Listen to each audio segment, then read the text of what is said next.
Alright, I've got Max here helping me with this eyelet charm, so I thought I would flip on a video and give you guys just the steps. This is very basic. It's probably the easiest little in the hoop item to make. It's called an eyelet fob, or I call it a charm. Sometimes I'll make a small one to give away with a zipper bag or a notebook cover or something that I already have. So this one is a hippo.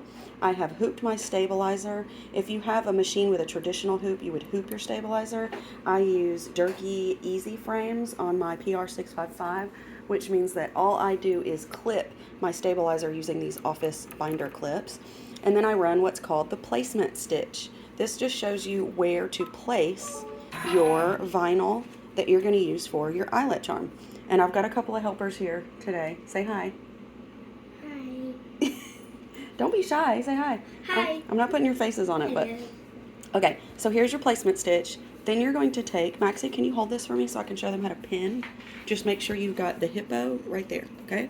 So then you're going to take your vinyl. I'm using this, it's a scrap of vinyl. I'm doing a hippo, so it's gray. I'm going to make sure to cover those placement stitches all around, and I'm going to pin my vinyl down to keep it steady through the rest of this design.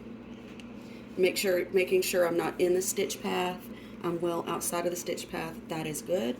I'm going to, this Ben just showed me that this is the eyelet charm that's going to come free with this hippo notebook cover.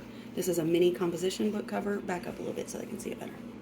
This is a mini composition book cover that I am going to release probably this week.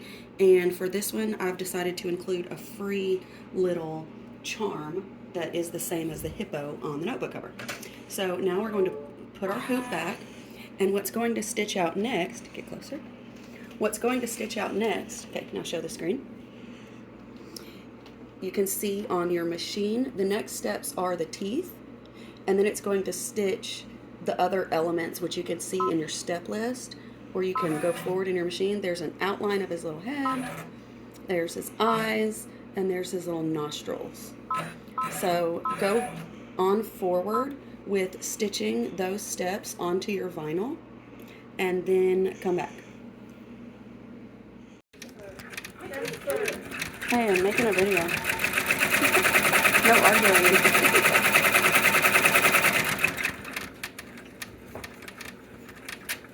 Here it goes. Ready? Here it goes. Oh god. I forgot I had silver right in it. Okay, so you can see that we've got all of our details of the face stitched out, and I actually see a couple of things I need to change, but we're going to go ahead and show you how to complete this, what I'm doing as like a rough draft. So you remove your hoop, flip it over, and you see all this ugly stitching on the back? You're going to take a scrap piece of vinyl or felt. Some people use Olifun, O-L-Y-F-U-N. I'm going to use this chalkboard fabric or blackboard fabric that I got at Joann. I'm going to affix it to the stabilizer to cover all those ugly stitches, and then I'm going to pin it down. Usually, because I use easy frames, this is hard to do in front of a camera. Usually because I use easy frames, I use my little wonder clips, and actually I'm going to do that now. Why not? So I'm going to use my wonder clips, because that's one great thing about using these frames with a multi-needle machine. And I'm just going to clip the top and the bottom. That's good enough right there. You see how I've got my blackboard fabric to cover all those ugly stitches. This is called your backing piece, and this is just there. It seals all of it together with an outline and makes it look nice and professional and finished. If you do use pins, if you have a flatbed machine, just make sure to pin from the front of your project, okay? Because you don't want sharp, pointy things on the bed of your machine. So now we've replaced our hoop, and we're going to stitch the last step, which will seal up your key fob. And I like to do mine when it's an outline like this. I like to do mine to match the vinyl. I think it makes the design really pop. I'm going to do my trick where I make one stitch, and then I pull that bobbin thread up, this eliminates that nesting on the back of your key fob. Watch what you're doing, buddy. Here we go.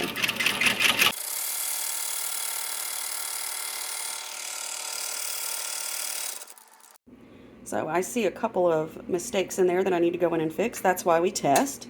So Maxie, would you hold the camera while I show them how I trim the that one thread that we pulled out in the beginning? I'm going to just trim that off. Now you're going to remove all of your pins and clips. Oh, dropped it. That's great.